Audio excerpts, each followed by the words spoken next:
بونسائے doctor Abdul بیلا کی کتاب رستہ سے ایک مضمون پیش خدمت ہے۔ بونسائے دیودار، برگد، پیپل یا اسی طرح کے کسی بڑے اونچے درخت کو بونا بنا دو، ایک گملے میں اگا کے بیڈ سائڈ ٹیبل پہ رکھ دو، دفتر کی ٹپائی پہ سجا دو تو یہ درخت ماں بوٹا بونسائے کہلاتا ہے۔ یہ سبق ہمیں ایک ماہر نباتات گورا پروفیسر پڑھا رہا تھا۔ مجھے نہیں معلوم تھا کہ یہ نباتات علم کے پردے میں عالمی سیاست کے پیچیدہ ہنر بتانے لگا ہے۔ کہنے کو پودوں اور درختوں کی باتیں کر رہا تھا، مگر اس کی ہر بات میں مجھے گلوبل گاؤں بیچ اگے ملکوں کے پیڑ بوٹوں کی قسمت سے کھیلا جانے والا کھیل نظر آ رہا تھا۔ وہ ایک سیانہ سائنسدان تھا، اس کے اندر چاکیا اور میکاولی کی روحیں اکٹھی بول رہی تھیں۔ اس نے باتوں باتوں میں ہمیں وہ سارے طریقے سمجھا دیے کہ کیسے اونچا لمبا قد آور درخت سمٹ سمٹا کے ایک چھوٹا سا پودا بن کے جینے پہ مجبور ہو جاتا ہے۔ وہ پہاڑ وادیوں میں پہاڑ سا اونچا لمبا دیودار، چیڑ یا شاہ بلوط کا درخت کیسے اپنا قد کاٹ، اپنی اٹھان، اپنا وقار بھول کے ایک چھوٹے سے پودینے جیسی جھاڑ بن کے رہ جاتا ہے۔ سنو، وہ ہمیں ہنر سکھانے لگا۔ پہلے تو اسے کم پانی دو، اس کی طرف جاتے پانی کے بہاؤ کو روکو، اس پہ بارش کی پھوار تک نہ پڑنے دو، اس کے قدم زمین سے نکال کے ایک چھوٹے سے گملے میں جما دو تاکہ اس کی جڑیں پھیل ہی نہ سکیں۔ وہ اگر پھر بھی بڑھتا ہوا محسوس ہو تو اس کی خوب قطر چھانٹ کرو۔ کینچی ہاتھ میں لے کر اس کی ہر وہ شاخ کاٹتے رہو جو بڑھنے پر تلی ہو۔ جدھر سے اس کی آنکھ تنے پہ کھلے، کوئی کومپل ہونٹ کھولے، اسے کھرچ دو۔ اس کے تنا پھر بھی پھیلنے سے باز نہ آئے تو ہاتھ میں ایک لوہے کی تار لے کر اس پر لپیٹ دو۔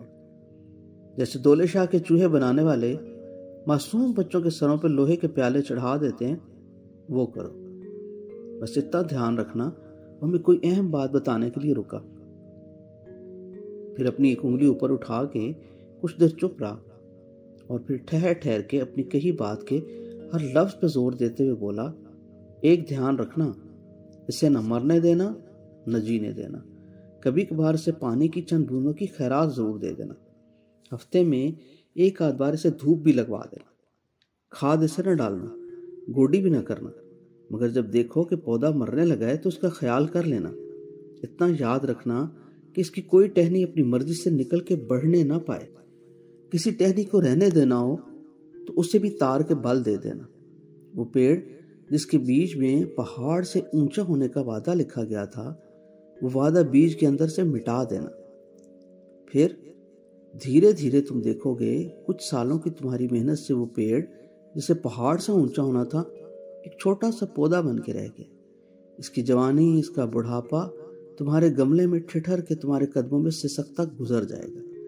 وہ شاہ بلوط جس کے خمیر میں تمہارے گھروں کی چھتوں سے بہت اونچا بڑھنے کا حکم لکھا گیا تھا، وہ ساری عمر تمہارے گھٹنوں کے نیچے رہے گا۔ کہنے کو اس کی شکل و صورت، اس کے پتے، اس کی شاخیں اپنے اصل جیسی ہوں گی، مگر سکڑ کے چھوٹی چھوٹی سی۔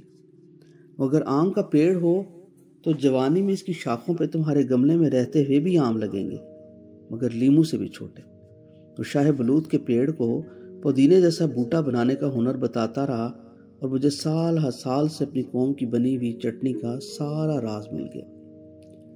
میں سوچتا رہا کہ یہ سیانہ پروفیسر عالمی بساط پہ بچھی شطرنج کھیل کی سب سے تیکھی چال آج بتا گیا۔ عالمی سیاست پہ اپنی گرفت مضبوط رکھنے والے چھوٹے ملکوں، چھوٹی قوموں کو بھی یوں ہی بونسائے بنا کے رکھتے ہیں۔ یہ نہیں چاہتے کہ ان کے پہاڑ جیسے اونچے عزائم کی راہ میں موجود وادیوں میں کہیں کوئی شاہ بلوط یا دیودار ابھرے اور بڑھتے بڑھتے اس کی شاخیں ان کے پہاڑ ارادوں کی چوٹیوں کے پاس آ کر سرسرانے لگے۔ یہ جانتے ہیں کہ ان پسماندہ رگیدی ہوئی بے بس قوموں کے خمیر میں دیودار اور شاہ بلوط کے بیج چھپے ہیں۔ یہ اسی پروفیسر کے کہے حکم کی طرح نہ جینے دیتے ہیں نہ مرنے دیتے ہیں۔ انہوں نے غریب قوموں کو ان کی پہچان کی مٹی سے نکال کے اپنے مفادات کے سانچے میں بظاہر چمکتی تھرکتی جدید گلوبل اقدار کی رنگا رنگی میں اپنے مروج گملوں میں اگا رکھا ہے۔ یہ بڑی چابک دستی سے کینچی لیے قطر کاٹ پر تلے رہتے ہیں۔ پانی کی ایک ایک بوند بھی یہ ترسا ترسا کے دیتے ہیں۔ کوئی قوم اتنی زور آور نہ ہو جائے کہ وہ اپنے مقدر کا ملا وافر میٹھا پانی کسی ڈیم کی صورت میں نہ جمع کر لے، یہ دھیان رکھتے ہیں۔ کس سے کب کون سا کام رکوانا ہے انہیں معلوم ہے، کس کی کس کام کے لیے کیا قیمت ہے یہ ادا کر دیتے ہیں۔ ہری کونپلوں کو ان کی آنکھ سے نیچے نیچے کب اور کس سے کٹوانا ہے یہ انہوں نے طے کر رکھا ہے۔ کوئی قوم دیودار کے تنے کی طرف پھر بھی پھلنے پھولنے سے باز نہ آئے تو ان کے پاس آہنی شکنجے ہیں۔ World bank, IMF، Asian bank اور UNO لوہے کی خاردار تاریں جب چاہیں کسی قوم کے تنے پہ لپیٹی جا سکتی ہیں۔ کسی تنے سے پھر بھی کوئی گستاخ کونپل، کوئی موزور شاخ یا کوئی جیدار آنکھ کھول لے تو یہ ڈرون اور کروز میزائل لے کر اس کی پروننگ کرتے ہیں۔ یہ سب کچھ کرنے کے بعد وہ شاہ بلوط کا درخت جس کی قسمت میں قدرت نے آسمان کو چھونا لکھا تھا، ساری عمر ان کے گھٹنوں سے نیچے نیچے پڑا کشکول نما اپنا سوکھا حلق کھولے سسکتا رہتا ہے۔ ان کے قدموں میں پڑا ان سے خیرات سے ملی چند بودوں کے لیے ترستا رہتا ہے۔ کسی قوم میں کوئی سرمست حریت آفرین سبز کونپل سر اٹھانے پہ مچل جائے تو یہ بونسائی بنانے والے آقا اسی قوم کی کسی گلی، چوک یا چوراہے بیچ اپنا ایک پالتو بندہ لا بٹھاتے ہیں جس کے ذمہ صرف ایک کام ہوتا ہے، نکلتی کونپلوں کو رکوانا، پھیلتے راستوں کو ویران کرنا، گالیاں دینا، بہتان لگانا، نا امیدی بانٹنا، مایوسی پھیلانا۔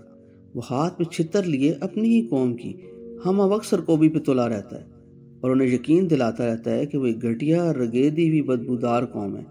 وہ اپنی قوم پہ لعنت بھیجتا ہے اور کہتا ہے کہ تم شاہ بلوط نہیں پودینہ ہو اور تمہاری چٹنی بنانا عین مستحسن فعل ہے۔ خدا جانے ہماری قسمت میں زبردستی لکھی ہوئی بونسائی بنانے کی لکیر کب مٹے گی؟ کون ہمارے جسموں پہ لپٹے آہنی شکنجوں سے ہمیں آزاد کرائے گا؟